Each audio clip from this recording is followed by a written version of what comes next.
Maid of Honor today. I'm a little bit more scripted than Noel, so I have mine written down a little more type-A personality. So I'm really interested.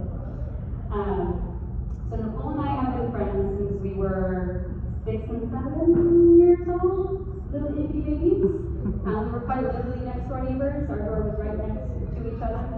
And so when I think back to my childhood, Me too. so many of my best memories include this wonderful woman right here.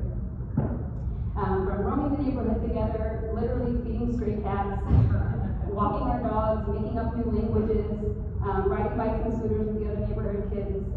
It was the time before cell phones and before social media, and you only knew it was time to come home because the street lights came on.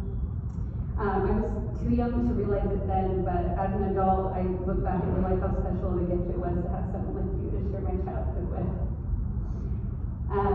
Even though we unfortunately had to go our separate ways in high school, our bond never faded. Before we parted, Nicole actually gave me a gift. It was a tile that had the word hero written on it. I don't know if you remember that or not, but it had the word hero written on it. And I remember even at that young age just feeling so humbled and grateful, just knowing how rare it was to have a friend as authentic as you.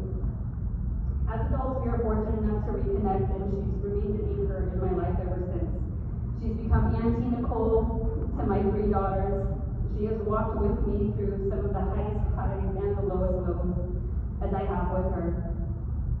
When she moved to New York, it was pretty bittersweet for me. Part of me was very thrilled because I knew that she was doing it for a good reason, but also part of me was very sad to be losing a best friend again. Not losing, but just having her go 3,000 miles away. It's going to be pretty difficult for me. But I actually remember the moment that I realized that I was going to have to share Nicole. We were actually sitting at Pizza Planet in Disneyland, one of our favorite restaurants to go to. And it was, well, we had passes, so we were there all the time.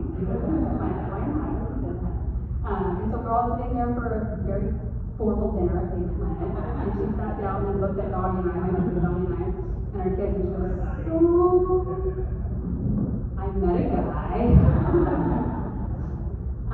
And normally I would be eager to hear all the details, but just something in the way that she was telling us about him, I already knew it was going to be different. She talked about Josh, and I could just see all the love and excitement in her eyes, and I knew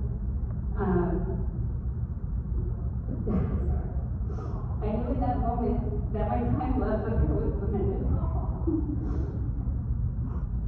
Eventually, though, we got to meet Josh, also at Disneyland, which I guess is their testing room. And I immediately saw why Nicole loves him. Nicole, if you don't know, has always been very particular. She knows what she wants, what she believes in, what she deserves, and she doesn't settle for less.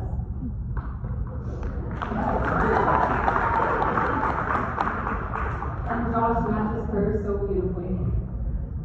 From the start, their laughter, I think, is what stood out most. Loud, proud, and completely contagious. You can hear them laughing before you see them in most cases.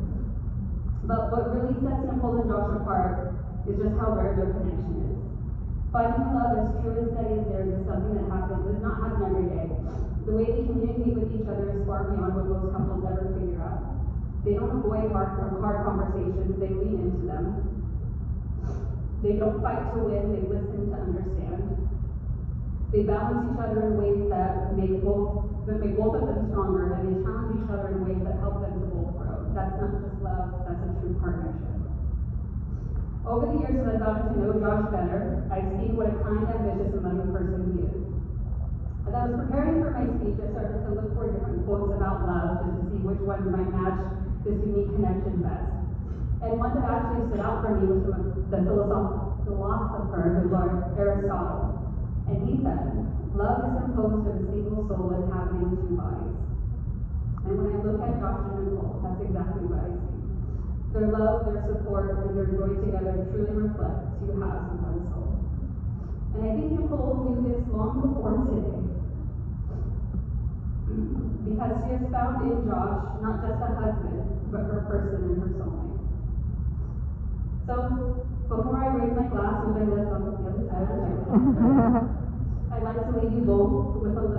advice and encouragement. As a wife myself of over 10 years, remember that you are individuals as well as you are a couple. By nurturing yourselves, you also nourish your marriage. Put God first and lean on Him when things get tough. As a licensed therapist, my advice is to know each other's love languages and to speak them fluently. Communicate your needs directly and never assume your partner can read your mind, because they can't. And always, always remember that you're on the same team.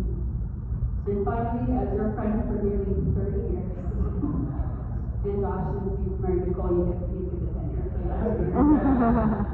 Here's what I want to encourage you all with. Keep laughing, even when life feels heavy.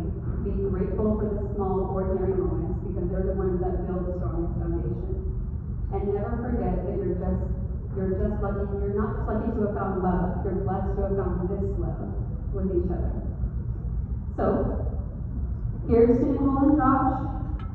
May your marriage be full of love, laughter, and many, many, many more trips to Disneyland. I love you guys.